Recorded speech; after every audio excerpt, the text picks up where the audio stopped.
നമസ്കാരം, ഞാൻ doctor Nasla, CMO നാസ് clinic, Mukkam, Kozhikode. ക്ലിനിക്കിൽ ഇപ്പോൾ ഒട്ടുമിക്ക ലേഡീസും വരുന്നൊരു കംപ്ലൈൻറ്റ് എന്ന് പറയുന്നത് മെലാസ്മ അല്ലെങ്കിൽ കരിമംഗല്യം കൊണ്ടായിരിക്കും. ഒട്ടുമിക്ക സ്ത്രീകളിലെയും ഇത് പറയുന്നൊരു കാരണം എന്ന് പറയുന്നത് നമ്മൾക്ക് എന്തെങ്കിലും ഹോർമോണൽ ഡിസീസ് ഉണ്ടെങ്കിൽ, അതല്ലെങ്കിൽ ഒത്തിരി നാളായിട്ട് വെയിൽ കൊള്ളുന്നുണ്ടെങ്കിൽ, ഇപ്പോൾ ഒരുപാടായിട്ട് സൺ എക്സ്പോഷർ ഉണ്ടെങ്കിൽ, അതും അല്ലെങ്കിൽ പാരമ്പര്യമായിട്ട് നമ്മൾക്കിതിനൊരു ചാൻസ് ഉണ്ട്. അപ്പോൾ നമ്മൾക്കിത് എങ്ങനെയാണ് വന്നതെന്ന് നോക്കിയിട്ടാണ് ഇത് കറക്റ്റായിട്ട് ട്രീറ്റ് ചെയ്യണത്. പല ആളുകളും എന്തെങ്കിലും ഒരു ക്രീം യൂസ് ചെയ്യും, കുറച്ച് നാൾ കഴിഞ്ഞതിന് ശേഷം അതൊന്ന് കുറഞ്ഞു വരും, വീണ്ടും അതുപോലെ റിട്ടേൺ വരുന്ന ഒരു സംഭവം ഉണ്ടാവാറുണ്ട്. അപ്പോൾ നമ്മൾ ചെയ്യേണ്ടത് ഇതിലേത് കാരണം കൊണ്ടാണ് നിങ്ങൾക്ക് ഈ ഒരു മെലാസ്മ അല്ലെങ്കിൽ കരിമംഗല്യം അല്ലെങ്കിൽ ഈ പിഗ്മെൻറ്റേഷൻ വന്നതെന്ന് കണ്ടെത്തിയിട്ട് അത് ട്രീറ്റ് ചെയ്യുക എന്നുള്ളതാണ്. അപ്പോൾ ഒന്ന് നമ്മൾക്ക് വരുന്നത് ഹോർമോണൽ കണ്ടീഷനാണെന്ന് പറഞ്ഞു. അതിലൊന്നാണ് നമുക്ക് ഫൈബ്രോയിഡ് പോലെയുള്ള കണ്ടീഷൻ അല്ലെങ്കിൽ ഈസ്ട്രോജൻ പ്രൊജസ്ട്രോൺ എന്ന ഹോർമോണുകൾ വേരിയേഷൻ ഉണ്ടെങ്കിൽ അത് ട്രീറ്റ് ചെയ്യുക എന്നുള്ളത്. അതുപോലെ തന്നെ ഇത് സ്ത്രീകളിൽ മാത്രമല്ല പുരുഷന്മാരിൽ കാണാം, ഒരു 20% മാത്രമേ ഉണ്ടാവാറുള്ളൂ. പക്ഷേ 80% സ്ത്രീകളിൽ തന്നെയാണ് ഉണ്ടാവാറുള്ളത്.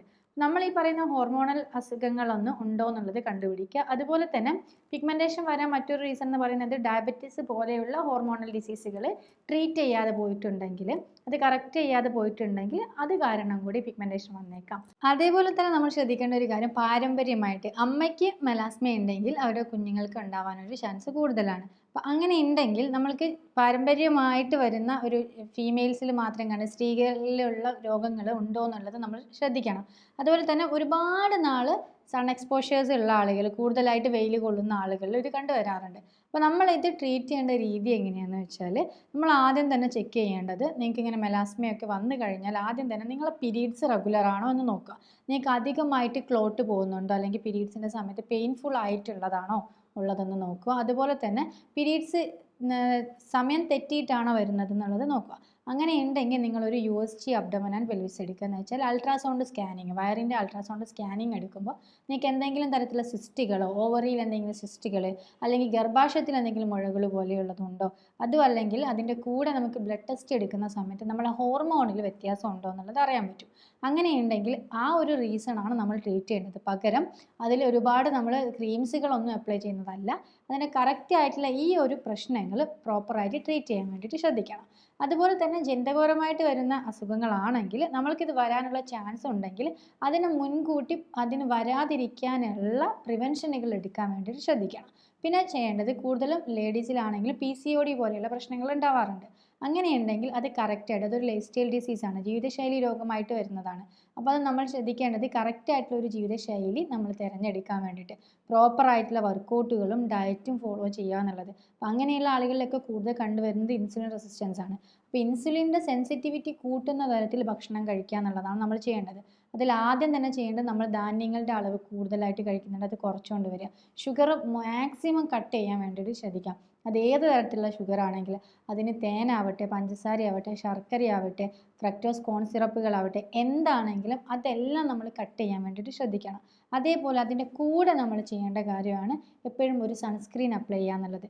അത് വെയിലടിക്കുന്ന സമയത്ത് നമ്മുടെ ശരീരത്തിൽ കൂടുതൽ മെലാനിൻ്റെ പ്രൊഡക്ഷൻ ഉണ്ടാകും. ഹോർമോൺ വ്യതിയാനം ഉണ്ടെങ്കിലും നമ്മൾക്ക് സൺലൈറ്റ് അടിക്കുന്നുണ്ടെങ്കിൽ നമ്മുടെ ശരീരത്തിലെ മെലാനിൻ്റെ പിഗ്മെൻറ്റേഷൻ കൂടുന്ന കാരണമാണ് നമ്മൾക്ക് ഈ ഒരു കറുപ്പ് നിറം നമ്മുടെ ഫേസിൽ വരുന്നത്. ചില ആളുകൾക്ക് നെറ്റിയിലും കൂടെ ഉണ്ടാവാറുണ്ട്.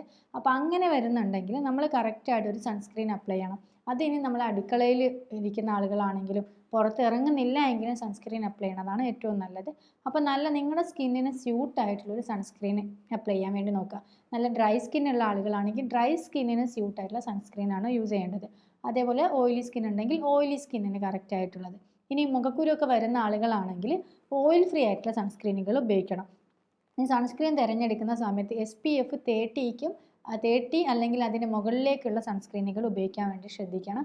അതിൽ നോൺ കൊമഡോജനിക് ആയിട്ടുള്ളത്, അതുപോലെ തന്നെ UVA-നെയും UVB-നെയും പ്രൊട്ടക്റ്റ് ചെയ്യാൻ കഴിവുള്ള സൺസ്ക്രീനുകളാണ് നമ്മൾ മേടിക്കേണ്ടത്. അപ്പോൾ നമ്മുടെ സൂര്യപ്രകാശത്തിൽ നിന്ന് വരുന്ന 2 തരം UVA UVB റേസിനെയും പ്രൊട്ടക്റ്റ് ചെയ്താൽ മാത്രമേ നമ്മൾക്ക് ഈ മുഖത്ത് ഉണ്ടാകുന്ന ഈ ഒരു പിഗ്മെൻറ്റേഷനൊക്കെ കുറച്ച് കൊണ്ടുവരാൻ വേണ്ടിയിട്ട് ഹെൽപ്പ് ചെയ്യുള്ളൂ. അതേപോലെ നമുക്ക് ചെയ്യാൻ പറ്റുന്ന ഒരു കാര്യങ്ങളാണ് നമ്മുടെ ശരീരത്തിലുള്ള കൂടുതൽ ആൻറ്റി ഓക്സിഡൻറ്റുകൾ കൂട്ടിക്കൊണ്ടുവരിക എന്നുള്ളത്. വൈറ്റമിൻ സി റിച്ച് ആയിട്ടുള്ള പേരക്ക, നെല്ലിക്ക തുടങ്ങിയ അല്ലെങ്കിൽ ഓറഞ്ച് തുടങ്ങിയ സിട്രസുകളൊക്കെ കഴിക്കാൻ വേണ്ടിയിട്ട് ശ്രദ്ധിക്കുക. അതേപോലെ തന്നെ ചെയ്യേണ്ട മറ്റൊരു കാര്യം എന്ന് പറയുന്നത്, നമ്മൾക്ക് ഈ ഒരു പിഗ്മെൻറ്റേഷൻ മാറ്റാൻ വേണ്ടി റൂട്ട് കോസ് ട്രീറ്റ് ചെയ്യുന്നതിൻ്റെ കൂടെ ഇത് മാറ്റാനുള്ള ക്രീംസുകളും കൂടെ യൂസ് ചെയ്യുക എന്നുള്ളത്. അപ്പോൾ രണ്ടും ഒരുമിച്ച് ചെയ്യുവാണെങ്കിൽ നമ്മൾക്ക് പൂർണ്ണമായിട്ടും ഇത് മാറ്റിക്കൊണ്ടുവരാൻ പറ്റും. അപ്പോൾ അതിനുള്ള ക്രീംസുകൾ ഗ്ലൈക്കോളിക് ആസിഡ് അടങ്ങിയിട്ടുള്ള ക്രീമുകൾ നമുക്ക് യൂസ് ചെയ്യാം. അതുപോലെ ആൽഫ ആർബ്യൂട്ടിൻ അടങ്ങിയിട്ടുള്ള ക്രീമുകൾ, അതുപോലെ കോജിക് ആസിഡ് അടങ്ങിയിട്ടുള്ള ക്രീമുകൾ, വൈറ്റമിൻ സി അടങ്ങിയിട്ടുള്ളത്, റെറ്റിനോൾ അടങ്ങിയിട്ടുള്ളത്, പെപ്റ്റൈഡുകൾ അടങ്ങിയിട്ടുള്ള ക്രീമുകളുണ്ടാകും. ഇതൊക്കെ നമ്മൾ കറക്റ്റായിട്ട് അപ്ലൈ ചെയ്ത് വരുവാണെങ്കിൽ അതിൻ്റെ കൂടെ നിങ്ങൾക്ക് ഇങ്ങനത്തെ ഹോർമോണൽ ഡിസീസുകൾ ഉണ്ടെങ്കിൽ അത് ട്രീറ്റ് ചെയ്യുവാണെങ്കിൽ നമുക്ക് 100% ഈ ഒരു മെലാസ്മ മാറ്റിയെടുക്കാൻ പറ്റുന്നതേ ഉള്ളൂ. അതിൻ്റെ കൂടെ നിർബന്ധമായിട്ടും ഒരു സൺസ്ക്രീനും കൂടെ ഉപയോഗിക്കാൻ വേണ്ടിയിട്ട് ശ്രദ്ധിക്കണം. ഇങ്ങനെ ചെയ്യുന്നതിലൂടെ നമുക്കിത് പൂർണ്ണമായിട്ട് മാറ്റിയെടുക്കാൻ പറ്റുന്നതേ ഉള്ളൂ. അപ്പോൾ ഇങ്ങനെയുണ്ടെങ്കിൽ നിങ്ങൾ നിർബന്ധമായിട്ടും ഒരു ഡോക്ടറിൻ്റെ കൺസൾട്ടേഷൻ എടുത്തതിന് ശേഷം ഏത് തരത്തിലുള്ള ഡയറ്റാണ് നിങ്ങൾ ഫോളോ ചെയ്യേണ്ടത്, അതുപോലെ തന്നെ എന്താണ് നിങ്ങൾ ഹോർമോണൽ ഡിസീസുള്ളതെന്ന് കണ്ടെത്തിയിട്ട് അതിനെ ട്രീറ്റ് ചെയ്യാനും, അതേപോലെ തന്നെ എന്ത് തരത്തിലുള്ള ക്രീമുകളാണ് നിങ്ങളുടെ സ്കിന്നിന് സ്യൂട്ടായിട്ടുള്ളതെന്ന് നോക്കിയിട്ട് അത് അപ്ലൈ ചെയ്യാനും, അതുപോലെ തന്നെ സൺസ്ക്രീൻ ഉള്ളതാണെങ്കിലും ഏതാണ് നിങ്ങളുടെ സ്കിന്നിന് സ്യൂട്ടായിട്ടുള്ളത് തിരഞ്ഞെടുക്കാനും വേണ്ടിയിട്ട് ശ്രദ്ധിക്കണം. അപ്പോൾ അടുത്തൊരു വീഡിയോയിൽ പുതിയൊരു ടോപ്പിക്കുമായിട്ട് വീണ്ടും കാണാം. Thank you.